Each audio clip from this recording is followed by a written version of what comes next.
कल अधिक मास के 5वें अध्याय में आपने सुना कि कैसे भगवान विष्णु अधिक मास से कहते हैं कि चलो मैं तुम्हें गौलोक लेके चलता हूँ। भगवान श्री कृष्ण तुम्हारे दुखों का उद्धार करेंगे और वो ही बताएंगे कि क्या करना है। और भगवान कृष्ण के गौलोक के और उसके दोनों बगल एक तरफ बैकुंठ लोक है और एक तरफ शिवलोक है। इन तीनों जगहों की सुंदरता का वर्णन, भगवान श्री कृष्ण की सुंदरता का वर्णन पूरा हमने बहुत अच्छे से सुना। अब आज हम प्रवेश कर रहे हैं छठे अध्याय में। छठे अध्याय में नारद जी कहते हैं आगे कि भगवान गोलोक में जाकर क्या करते हैं। तो हे पाप रहित मुझ श्रोता के ऊपर कृपा करिए। बोले, हे नारद, पाप रहित मास अधिक मास को लेकर भगवान विष्णु के गोलोक जाने पर जो घटना हुई वो हम कहते हैं आपसे। सुनिए ध्यान से। उस गोलोक के अंदर मणियों के खंभों से सुशोभित सुंदर पुरुषोत्तम के धाम को दूर से भगवान विष्णु देखते हैं। उस धाम के तेज से बंद हुए नेत्र वाले विष्णु धीरे धीरे नेत्र खोलकर और अधिक मास को अपने पीछे कर धीरे धीरे धाम की ओर जाते हैं। अधिक मास के साथ भगवान के मंदिर के पास जाकर भगवान विष्णु अत्यंत प्रसन्न हुए और उठकर खड़े हुए द्वारपालों से अभिनंदित भगवान विष्णु पुरुषोत्तम भगवान की शोभा से आनंदित होकर धीरे धीरे मंदिर में आए और भीतर जाकर शीघ्र ही पुरुषोत्तम श्री कृष्ण को नमस्कार किया। गोपियों के मंडल के मध्य में रत्नमय सिंहासन पर बैठे हुए कृष्ण को नमस्कार कर पास में खड़े होकर विष्णु जी बोले कि गुणों से अतीत गोविंद, अद्वितीय, अविनाशी, सूक्ष्म विकार रहित, विग्रहवान, गोपों के वेश के विधायक, छोटी अवस्था वाले शांत स्वरूप गोपियों के प्रति बड़े सुंदर, नूतन मेघ के समान श्याम, करोड़ों कामदेव के समान सुंदर, वृंदावन के अंदर रास मंडल में बैठने वाले, पीत रंग के पीतांबर से शोभित, सौम्य भवों के चढ़ाने पर मस्तक में 3 रेखा पड़ने से सुंदर आकृति वाले, रासलीला के स्वामी, रासलीला में रहने वाले, रासलीला में सदा उत्सुक, 2 भुजा वाले, मुरलीधर, पीत वस्त्रधारी, अच्युत, ऐसे भगवान को मैं वंदना करता हूँ, बारंबार नमस्कार करता हूँ। इस प्रकार स्तुति करके भगवान श्री कृष्ण को नमस्कार कर पार्षदों द्वारा सकृत विष्णु रत्न आदि सिंहासन पर कृष्ण जी की आज्ञा से बैठे। कहते हैं कि यह विष्णु जी ने किया हुआ शोध प्रातःकाल उठकर जो भी पढ़ता है उसके समस्त पाप नष्ट हो जाते हैं और अनिष्ट स्वप्न भी अच्छे फल देने लगते हैं और पुत्र पौत्र आदि को बढ़ाने वाली भक्ति श्री गोविंद में होती है। आकीर्ति का नाश होकर सत्कीर्ति की वृद्धि होती है। भगवान विष्णु बैठ गए और कृष्ण के आगे कांपते हुए अधिक मास को कृष्ण जी के चरणों में नमन कराते हैं। तब भगवान श्री कृष्ण विष्णु जी से पूछते हैं कि ये कौन है, कहाँ से आया है, क्यों रोता है।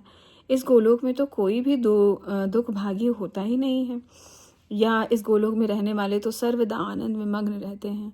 ये लोग तो स्वप्न में भी दुष्ट वर्ता और दुख भरा समाचार सुनते ही नहीं हैं। अतः हे विष्णु, ये कौन है जो कांप रहा है, जो आंखों से आंसू बहा रहा है, इतना दुखित है और हमारे सम्मुख किस लिए खड़ा है। श्री नारायण कहते हैं आगे कि नवीन मेघ के समान श्याम सुंदर गोलोक के नाथ का वचन सुनकर सिंहासन से उठकर महाविष्णु मलमास की संपूर्ण दुख गाथा को गाने लगे और कहते हुए कहते हैं कि हे वृंदावन के शोभा के नाथ, हे श्री कृष्ण, हे मुरलीधर, इस अधिक मास के दुख को आपके सामने कहता हूँ, आप इसे सुनिए। इसके दुखित होने के कारण ही स्वामी रहित अधिक मास को लेकर मैं आपके पास आया हूँ। इसके उग्र दुख रूप अग्नि को आप शांत करिए। यह अधिक मास सूर्य की संक्रांति से रहित है, मलिन है, शुभ कर्म में सदा वर्जित है। स्वामी रहित मास में स्नान आदि नहीं करना चाहिए। ऐसा कहकर वनस्पति आदि को ने इसका निरादर कर दिया। 12 मास कला, क्षण, अयन, संवत्सर आदि शिवेश्वरों ने अपने अपने स्वामी के गर्भ से इसका अत्यंत निरादर किया है। इसीलिए दुखाग्नि से जला हुआ यह मरने के लिए तैयार हुआ है। अब अन्य दयालु व्यक्तियों द्वारा प्रेरित होकर हे ऋषिकेश शरण चाहने की इच्छा से हमारे पास आया है और कांपते कांपते घड़ी घड़ी रोते रोते अपना सब दुख जाल इसने कह दिया।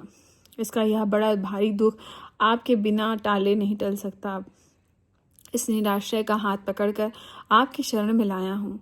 दूसरों का दुख आप सहन नहीं कर सकते, ऐसा वेद जानने वाले लोग कहते हैं। अतएव इस दुखित को कृपा करके सुख प्रदान कीजिए। हे जगतपति, आपके चरण कमलों में प्राप्त प्राणी शोक का भागी नहीं होता है, ऐसा वेद जानने वालों का कहना कैसे मिथ्या हो सकता है। मेरे ऊपर कृपा करके भी इसका दुख दूर करना आपका कर्तव्य है, क्योंकि सब काम छोड़कर इसको लेकर मैं आया हूँ। मेरा आना सफल कीजिए।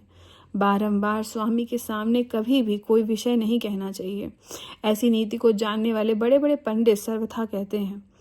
इस प्रकार अधिक मास का सारा दुख, सब दुख भगवान श्री कृष्ण से कहकर हरि कृष्ण के मुख कमल को देखते हुए श्री कृष्ण के पास ही हाथ जोड़कर खड़े हो गए। ऋषि लोग बोलते हैं कि हे सूत जी, आप दाताओं में श्रेष्ठ हैं, आप दीर्घायु हो, जिससे हम लोग आपके मुख से भगवान की लीला का कथा रूप अमृत का पान हमेशा करते रहें।